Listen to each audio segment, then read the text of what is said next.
Facebook menggantikan algoritma bagi mereka yang menjual hazmat, APD, sanitizer, masker tidak bisa berjualan di FB Ads. Bahkan sesuatu yang dimakan, diminum, obat, dan lain sejenisnya tidak boleh jualan melalui platform Facebook. Hal itu wajar dan dimengerti, namun di sini harus diingat, FB adalah negara dengan 2 miliar populasi, lebih banyak dari negara Tiongkok. Tidak salah kalau FB punya aturan bernegara dalam tanda petik. Kebebasan demokrasi di FB hampir tidak ada. Rakyatnya tidak bisa mengganti pemimpin FB sesuka-suka negara demokrasi lainnya. FB adalah sistem politbiro kalau mereka ini disebut bernegara. Ownernya presiden seumur hidup. Bahkan negara bukan lawan tanding negara Facebook. Hanya ketika Facebook mau membuat sistem currency sendiri yaitu Calibra, mendadak dunia tersentak. Dilarang oleh negara termasuk World Bank dan IMF. Facebook memilih menunda dengan perasaan geram. 2 tahun mereka menyiapkan hal ini semua. Sebagai bagian dari kapitalis, maka Facebook memilih konsolidasi, sebuah langkah pintar. Kita semua tahu bahwa globalis itu punya cita-cita ingin menegakkan single currency system di dunia ini untuk melawan kesombongannya mata uang dolar atau mata uang lainnya yang ingin menjadi pengendali transaksi di dunia ini. Semua mata uang sebuah negara dianggap tidak amanah, masih ada inflasi karena mismatch antara uang beredar dengan hasil produksi. Algoritmanya tidak berbasis emas yang stabil, tapi emas juga jadi komoditi saat ini. Juga harganya emas tersebut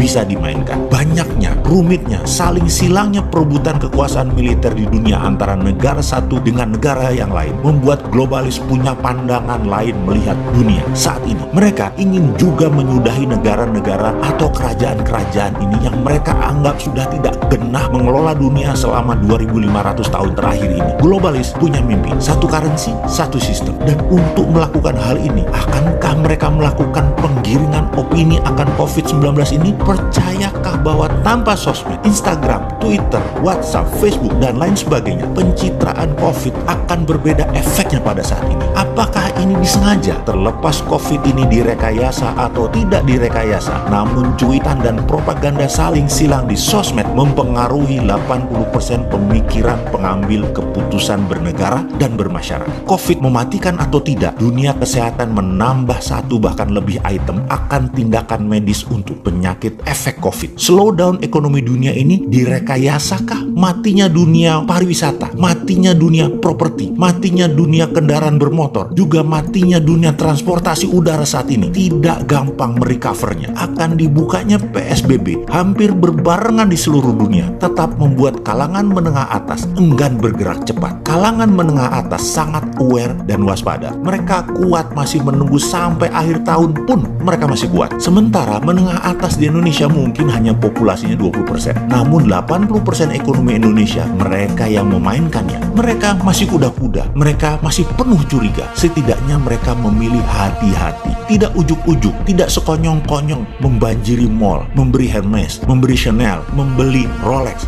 Enggak juga. Benar pasar ramai. Benar semua terlihat ramai. Namun daya beli dan transaksi di bawah di kelas C dan D tidak terlalu signifikan. Tidak seketika dibuka PSBB, mendadak orang beli telur langsung 10 kilo, beli ayam langsung 5 ekor, beli minyak goreng langsung 20 liter. Tetap saja satuan, tetap saja sebutuhnya. Ini yang harus diwaspadai. Dan kalau Bosman ditanya, adakah solusi untuk memecahkan masalah ini semua? Jawabannya, ya pasti ada lah, namanya juga Sontoloyo. Sontoloyo itu kan anti globalis, anti kapitalis, bukan sosialis. Dan semua platformnya mendukung piramida terbawah yang akan di scale up dengan menunggangi kapitalis dan menunggangi globalis. Itu solusinya. Mulainya dari mana? Dari melihat apa yang dilakukan oleh para globalis menggoyang dunia. Masih ingat pernyataan saya, di negara berkembang, tindakan teror adalah untuk mengganti kekuasaan. Di negara maju, tindakan teror itu adalah untuk mengganti kebijakan. Jadi, menjalankan reign of terror adalah bagian strategi perang yang saat ini